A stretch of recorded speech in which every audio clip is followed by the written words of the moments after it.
Hello students, welcome to Shiny Max 10ஆம் வகுப்பு பயிற்சி 3.6ல் 7வது கொஸ்டின் பார்க்கலாம். ஒரு வேலையை 4 மணி நேரத்தில் பாரி செய்கிறார். யுவன் அதே வேலையை 6 மணி நேரத்தில் செய்கிறார் எனில் இருவரும் சேர்ந்து அந்த வேலையை செய்து முடிக்க எத்தனை மணி நேரம் ஆகும்? அதாவது பாரி என்கிறவர் ஒரு வேலையை 4 மணி நேரத்தில் முடிக்கிறாரு. அதே வேலையை யுவன் என்கிறவர் 6 மணி நேரத்தில் முடிக்கிறாரு. இப்ப என்ன கண்டுபிடிக்கணும்னா, ரெண்டு பேரும் சேர்ந்து அந்த வேலையை செய்து முடிக்க எவ்வளவு நேரம் ஆகும்னு கேக்குறாங்க. சரிங்களா? கொஸ்டின்ல என்ன கேக்குறாங்களோ அதை எக்ஸ்ன்னு எடுத்துக்கணும். பாருங்க, அததான் எழுதியிருக்கேன். இருவரும் சேர்ந்து அந்த வேலையை செய்து முடிக்க ஆகும் நேரம். இததான் கண்டுபிடிக்கணும். இதை நான் எக்ஸ்ன்னு எடுத்துக்கிட்டேன். எக்ஸ் என்க. இனி தந்திருக்கதை எழுதியிருக்கேன். பாரி செய்து முடிக்கும் நேரம் எவ்வளவுனா 4 மணி நேரம். சரிங்களா? இதை நீங்க 1 மணி நேரத்துக்கு மாத்தி எழுதணும். அதனால மேல 1 எழுதிக்கணும். பைக்கு கீழே 4 எடுத்து எழுதிருங்க. இனி யுவன் செய்து முடிக்கும் நேரம்.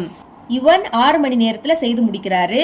இதையும் 1 மணி நேரத்துக்கு மாத்தி எழுதணும். அப்ப மேல 1 எழுதிக்கிட்டு பைக்கை கீழே தான் 6 எடுத்து எழுதிக்கணும். இப்ப என்ன கண்டுபிடிக்கணும்? ரெண்டு பேரும் சேர்ந்து அந்த வேலையை செய்து முடிக்க ஆகும் நேரத்தை கண்டுபிடிக்கணும். அதுக்கு இந்த ரெண்டையும் கூட்டணும். மேல 1/4 இருக்கு, கூட்டுறதுனால சென்டர்ல பிளஸ். அடுத்து கீழே 1/6 இருக்கு. இதை நம்ம எக்ஸ்ன்னு எடுத்துக்கிட்டோம். ரெண்டு பேரும் சேர்ந்து வேலையை செய்து முடிக்க ஆகும் நேரத்தை எக்ஸ்ன்னு எடுத்துக்கிட்டோம். அதை சமத்துக்கு இந்த பக்கம் எழுதணும். இதையும் 1 மணி நேரத்துக்கு மாத்தி எழுதணும். அப்ப மேல 1 எழுதிக்கிட்டு பைக்கை கீழே தான் இந்த எக்ஸ் எடுத்து எழுதிக்கணும். சரிங்களா? இங்க பகுதி சேமா இல்ல. அப்ப குறுக்கு பெருக்கல் பெருக்கலாமா? 6ஐயும் 1ஐயும் பெருக்குனா 6, சென்டர்ல பிளஸ். 4ஐயும் 1ஐயும் பெருக்குனா 4 பை. இனி கீழே கூடி இதை ரெண்டையும் பெருக்கலாம். 4 6 24 சமம் அந்த சைடு 1/x இருக்கு. 6ஐயும் 4ஐயும் கூட்டினா 10, பைக்கு கீழே 24 சமம் 1/x. இனி எக்ஸையும் 10ஐயும் பெருக்கலாமா? பெருக்குனா என்ன கிடைக்கும்? 10 × எக்ஸ்னு கிடைக்கும். சமம் 24ஐயும் 1ஐயும் பெருக்குனா 24. எக்ஸ் தானே வேணும். எக்ஸை மட்டும் வச்சுக்கலாம். இங்கே 24 இருக்கு, 10 பெருக்கல் இருக்கு. இங்கே வந்துனா வகுத்துல மாறும். அப்போ பைக்கு கீழே 10 எடுத்து எழுதிக்கோங்க. இப்போ இது 2ஆம் வாய்ப்பாடு கேன்சல் ஆகும். I2 10, ஓர் 2 2, ஈர் 2 4. இதுக்கு மேலே கேன்சல் பண்ண முடியாது. மேலே பாக்கி 12 இருக்கு, கீழே 5 இருக்கு. இப்போ வகுக்கலாமா? கீழே இருக்கக்கூடிய 5 வெளியே எழுதிக்கணும். மேலே இருக்கக்கூடியதை உள்ள எழுதிக்கணும். மேலே 12 இருந்து அதை உள்ள எடுத்து எழுதியாச்சு. இப்போ 12ல் 5 2 வாட்டி இருக்கும். ஈர் 5 10, கழிங்க 12ல இருந்து 10 கழிச்சா 2. இனி இறக்க எதுவுமே இல்லை. அப்போ புள்ளி வச்சுக்கிட்டு 0வை எழுதிக்கணும். 20ல் 5 4 வாட்டி இருக்கும். 4 5 20 கழிச்சா 0 வரும். அப்ப ஈவ் இப்ப என்ன கிடைக்குது? 2.4. அதை எடுத்து எழுதிக்கோங்க. 2.4 மணி.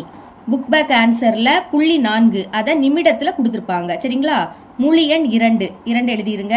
2 மணி. அடுத்து 0.4 இங்க எழுதிக்கலாம். 0.4 புள்ளிக்கு முன்னாடி எதுவும் இல்லாட்டா 0 இருக்குன்னு அர்த்தம். இப்ப இதை நிமிடமா மாத்தணும். அதுக்கு 60ஆல பெருக்கிடணும். அதாவது ஒரு மணிக்கூர்ல 60 நிமிடம் உண்டு. அதனால பெருக்கணும். 0வை 4ஐயும் பெருக்குனா 0வா? 0வை 0ஐயும் பெருக்குனா 0. 6 4 24. அப்ப 4 பாக்கி 2ஆ? இனி 6ஐயும் 0ஐயும் பெருக்குனா 0. 0 கூட இந்த 2 கூட்டினா 2. கூட்டுங்க 0. 4ஐயும் 0ஐயும் கூட்டினா 4.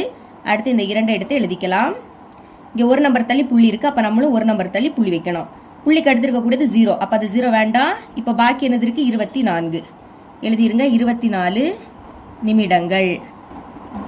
இதுதான் ரெண்டு பேரும் சேர்ந்து அந்த வேலையை செய்து முடிக்க ஆகும் நேரம். சரிங்களா? 2 மணி நேரம் 24 நிமிடங்கள். இவ்வளவுதான் இந்த சம்.